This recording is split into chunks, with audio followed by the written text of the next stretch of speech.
আসসালামু আলাইকুম। সংবাদে আপনাদের সবাইকে স্বাগত জানাচ্ছি। আমি ফিরোজ তোহা। শুরুতেই সংবাদ শিরোনাম। পুরোদমে ইরান, ইসরায়েল এবং নিরীহ ফিলিস্তিনিদের মাঝে ভয়াবহ যুদ্ধ চলছে হামলা পাল্টা হামলা।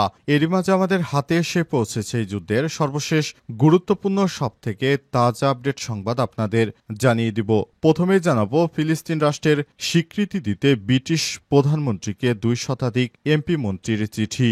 ব্রিটেনের প্রধানমন্ত্রী কিয়ার স্টারমারের কাছে ফিলিস্তিনকে স্বাধীন রাষ্ট্র হিসেবে স্বীকৃতি দেওয়ার আহ্বান জানিয়ে 220 জন সংসদ সদস্য একটি যৌথ চিঠি দিয়েছে। 9টি রাজনৈতিক দলের এসব সংসদ সদস্যদের মধ্যে অর্ধেকেরও বেশি লেবার পার্টির এমপি, খবর বিবিসির। এরপর জানাবো ইসরায়েলি গোয়েন্দাদের জন্য বাধ্যতামূলক করা হচ্ছে ইসলাম শিক্ষা। ইসরায়েলি প্রতিরক্ষা বাহিনী আইডিএফ সম্প্রতি একটি নতুন উদ্যোগ গ্রহণ করেছে, যার আওতায় তাদের গোয়েন্দা শাখার সব সদস্যদের জন্য ইসলামিক ধর্ম, আরবি ভাষা এবং মধ্যপ্রাচ্যের সংস্কৃতি বিষয়ে বাধ্যতামূলক প্রশিক্ষণ চালু করা হচ্ছে, খবর জেরুজালেম পোস্টের। এদিকে ইরানে বিপ্লবী গার্ড বাহিনীর ঘাঁটি এবং আদালতে ব্যাপক হামলা, নিহত 1। ইরানের পশ্চিম আজারবাইজান প্রদেশের সারদাশতের আগলান গ্রামের কাছে একটি বিপ্লবী বাহিনীর আইআরজিসির একটি ঘাঁটিতে হামলা চালিয়েছে সন্ত্রাসীরা। এই ঘটনায় একজন নিহত এবং অপর একজন আহত হয়েছে বলে জানিয়েছে কর্তৃপক্ষ, খবর মেহের নিউজ এজেন্সির। পশ্চিম আজারবাইজান ঘাঁটির আইআরজিসির জনসংযোগ প্রধান কর্নেল শাকের জানান, সারদাশতের আগলান গ্রামের কাছে আইআরজিসির ঘাঁটিতে একটি সন্ত্রাসী গোষ্ঠীর সদস্যরা নির্বিচারে গুলি চালিয়ে একজনকে হত্যা করে এই ঘটনায় অন্য একজনকে আহত করা হয়েছে। এদিকে থাইল্যান্ড ও কম্বোডিয়ার সীমান্তে সংঘর্ষ, নিহত বেড়ে 32। দক্ষিণ পূর্ব এশিয়ার প্রতিবেশী 2 রাষ্ট্র থাইল্যান্ড ও কম্বোডিয়ার মধ্যে চলমান সীমান্ত সংঘর্ষ ক্রমেই ভয়াবহ রূপ নিতে শুরু করেছে। আজ 26শে জুলাই কম্বোডিয়ার কর্মকর্তারা 12 জন নিহত হওয়ার খবর দিয়েছে। ফলে উভয় পক্ষের সম্মিলিত প্রাণহানির সংখ্যা এখন 32 জনে পৌঁছেছে এবং এ অবস্থায় অন্তত 50 জন বেসামরিক নাগরিক ও 20 জন সেনা সদস্য আহত হয়েছে। নতুন করে আবারও যুদ্ধের দামামা শুরু হয়ে গেল। এবং সর্বশেষ জানাবো খাগড়াছড়িতে 2 গ্রুপের সংঘর্ষ, ছোড়া হয়েছে 400 রাউন্ড গুলি। খাগড়াছড়ির দীঘিনালা উপজেলায় আধিপত্য বিস্তারকে কেন্দ্র করে ইউনাইটেড পিপলস ডেমোক্রেট ফ্রন্ট ও ইউপিডিএফ ও পার্বত্য চট্টগ্রাম জনসংহতি 2 গোষ্ঠীর মধ্যে ব্যাপক গোলাগুলির ঘটনা ঘটেছে। এই গোলাগুলিতে পর্যন্ত অন্তত বেশ কয়েকজন আহত হয়েছে। এতে 400 রাউন্ড গুলি ছোড়া হয়েছে বলে জানিয়েছে স্থানীয় প্রশাসন। প্রিয় দর্শক, এতক্ষণ শুনছিলেন সংবাদ শিরোনাম, এবারে বিস্তারিত। তবে তার আগে বন্ধুরা, অনুরোধ থাকবে এই সংবাদটিতে একটি লাইক দিন। এই চ্যানেলে আপনি নতুন হয়ে থাকলে আমাদের সংবাদটি দেখতে দেখতে চ্যানেলটি সাবস্ক্রাইব করে রাখুন। কমেন্ট করে আপনার মূল্যবান মতামত জানিয়ে দিন। এবারে বিস্তারিত। ফিলিস্তিন রাষ্ট্রের স্বীকৃতি দিতে ব্রিটিশ প্রধানমন্ত্রীকে 2 শতাধিক এমপির চিঠি।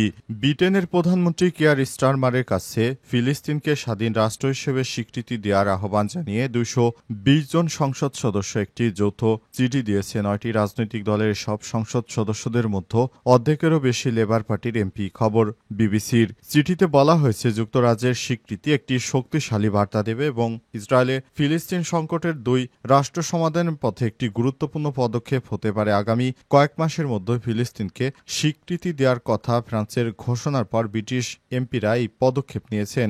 স্টারমার অবশ্য এর আগে এক বিবৃতিতে বলেছিলেন, ফিলিস্তিন রাষ্ট্র স্বীকৃতি অবশ্যই প্রয়োজনীয়, তবে তা একটি বৃহৎ পরিকল্পনার অংশ হিসেবে হওয়া উচিত, যা শেষ পর্যন্ত 2 রাষ্ট্রভিত্তিক সমস্যা সমাধানে গড়ায়। তিনি আরও বলেছেন, আমরা আমাদের ঘনিষ্ঠ মিত্রদের সঙ্গে মিলে একটি শান্তির পথ খুঁজে পেয়ে কাজ করছি, যা বাস্তবসম্মত সমস্যা সমাধানের মাধ্যমে এই যুদ্ধের ভুক্তভোগীদের জীবনে পরিবর্তন আনবে, সেই শান্তিপথ নির্ধারণ করবে।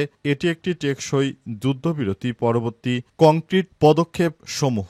স্টারমার আরও বলেছেন, ফিলিস্তিন রাষ্ট্রের স্বীকৃতি অবশ্যই সেই পদক্ষেপগুলোর একটি, এতে কোনো দ্বিধা করি না, তবে এটি এমন একটি পরিকল্পনার অংশ হতে পারে যা শেষ পর্যন্ত 2 রাষ্ট্র সমাধান এবং ইসরায়েল ও ফিলিস্তিনিদের জন্য স্থায়ী নিরাপত্তা নিশ্চিত করবে। ইসরায়েলি গোয়েন্দাদের জন্য বাধ্যতামূলক করা হচ্ছে ইসলাম শিক্ষা। ইসরায়েলি প্রতিরক্ষা বাহিনী আইডিএফ সম্প্রতি একটি নতুন উদ্যোগ গ্রহণ করেছে, যার আওতায় তাদের গোয়েন্দা শাখা সব সদস্যদের জন্য ইসলাম ধর্ম, আরবি ভাষা ও মধ্যপ্রাচ্যের সংস্কৃতি বিষয়ে বাধ্যতামূলক প্রশিক্ষণ চালু করা হচ্ছে। খবর জেরুজালেম পোস্টের। ইসরায়েলি সেনাবাহিনীর মতে গোয়েন্দা ইউনিটে কর্মরত সেনাদের জন্য এই প্রশিক্ষণ অত্যন্ত জরুরি, কারণ তারা মূলত শত্রুপক্ষের কথাবার্তা, আচরণ ও মনস্তত্ত্ব বিশ্লেষণের দায়িত্বে থাকে। ইসলাম ধর্ম ও আরবি ভাষা সম্পর্কে সুস্পষ্ট গভীর জ্ঞান থাকলে তারা আরও নিখুঁতভাবে তথ্য আদান প্রদান, বিশ্লেষণ করতে পারবে এবং বিভিন্ন রাজনৈতিক ও সামরিক প্রেক্ষাপট বুঝতে পারবে। এই প্রশিক্ষণের কর্মসূচির আওতায় সেনাদেরকে শুধুমাত্র আরবি পড়া ও বলাই শেখানো হবে না, পাশাপাশি ইসলামের মৌলিক নীতিমালা, বিভিন্ন মাযহাব ও ধর্মীয় মতপার্থক্য, ইবাদত পদ্ধতি, উৎসব, সামাজিক রীতিনীতি এবং মুসলিম সমাজের প্রচলিত সংস্কার নিয়েও শিক্ষা দেয়া হবে। এতে করে সেনারা শুধু ভাষায় পারদর্শী হবে না, বরং মুসলিম সমাজ ও সংস্কৃতি সূক্ষ্ম দিকগুলো সম্পর্কেও সংবেদনশীল, সচেতন হবে। কিভাবে মুসলিমদেরকে বিপদে ফেলা যায় সব কিছু তারা আয়ত্ত করতে শুরু করেছে। ইসরায়েলের সেনাবাহিনীর সদস্যরা জানিয়েছে যে তারা এসব বিষয়গুলো খুব সুন্দরভাবে উপস্থাপন করবে, যাতে করে ভবিষ্যতে এসব মুসলিম কান্ট্রিগুলোর সঙ্গে যুদ্ধ বেঁধে গেলে ইসরায়েলের সেনারা সরাসরি মুসলিমদেরকে কিভাবে কাবু করা যায় সেই বিষয়গুলো খুব দ্রুত সময়ের মধ্যে আয়ত্ত করতে পারে এবং আগে থেকেই তারা মুসলিমের সবকিছু শিক্ষা দীক্ষা গ্রহণ করে তারপর মুসলিমদেরকে কিভাবে হটানো যায় বিষয়টি তারা রপ্ত করতে এই ধরনের কৌশল অবলম্বন করছে বলে জানা গেছে। ইরানে বিপ্লবী গার্ড বাহিনীর ঘাঁটি এবং আদালতে হামলা, নিহত এক। ইরানের পশ্চিম আজারবাইজান প্রদেশের সারদাশতের আলগান এলাকায় সামরিক ঘাঁটি এবং আদালতে হামলা, নিহত এক। দেশটির বিপ্লবী বাহিনী আইআরজিসি একটি ঘাঁটিতে হামলা চালিয়েছে। সন্ত্রাসীরা এই ঘটনায় একজন নিহত এবং অপর একজন আহত হয়েছে বলে জানিয়েছে কর্তৃপক্ষ। খবর মেহের নিউজের। পশ্চিম আজারবাইজান ঘাঁটির আইআরজিসি জনসংযোগ প্রধান কর্নেল শোকের জানান, সারদাশতের আগনাল গ্রামের কাছে আইআরজিসির ঘাঁটিতে একটি সন্ত্রাসী গোষ্ঠীর সদস্যরা নির্বিচারে গুলি চালিয়ে একজনকে হত্যা করে। এই ঘটনায় অন্য একজনকে আহত করা হয়েছে। হামলাকারী দলের পরিচালক বা পরিচয় এখনও হামলার পেছনের উদ্দেশ্য সম্পর্কে বিস্তারিত তথ্য না দিয়ে তিনি বলেছেন, এই হামলাটি এই অঞ্চলে আইআরজিসির একটি সামরিক ঘাঁটিকে লক্ষ্য করে করা হয়েছিল। ঘটনার তদন্ত চলছে। স্থানীয় কর্মকর্তারা এখনও অন্য কোনো আনুষ্ঠানিক বিবৃতি দেননি। এদিকে বার্তা সংস্থা রয়টার্স জানিয়েছে, ইরানের দক্ষিণ পূর্বাঞ্চলীয় বেলুচিস্তান প্রদেশের একটি আদালত ভবনে সশস্ত্র হামলার খবর পাওয়া গেছে। ইরানি গণমাধ্যমের বরাতেই খবর জানানো হলেও হামলায় হতাহতের বিষয় এবং কারাই হামলার সঙ্গে জড়িত তা নিয়ে তাৎক্ষণিকভাবে কোনো কিছু বলা হয়নি। এই হামলার জবাব কিভাবে দেয়া হবে সে বিষয়ে আইআরজিসির পক্ষ থেকে এখনও মুখ খোলা হয়নি। খাগড়াছড়িতে দুই গ্রুপের সংঘর্ষ, ছোড়া হয়েছে 400 রাউন্ড গুলি। বাংলাদেশের খাগড়াছড়ির দীঘিনালা উপজেলায় আধিপত্য বিস্তারকে কেন্দ্র করে ইউনাইটেড পিপলস ডেমোক্রেট ফ্রন্ট বা ইউপিডিএফ ও চট্টগ্রামের জনসংহতি সমিতি জেএসএস এর মধ্যে গোলাগুলির ঘটনা ঘটেছে। এই ঘটনায় বহু হতাহতের আশঙ্কা করা হচ্ছে।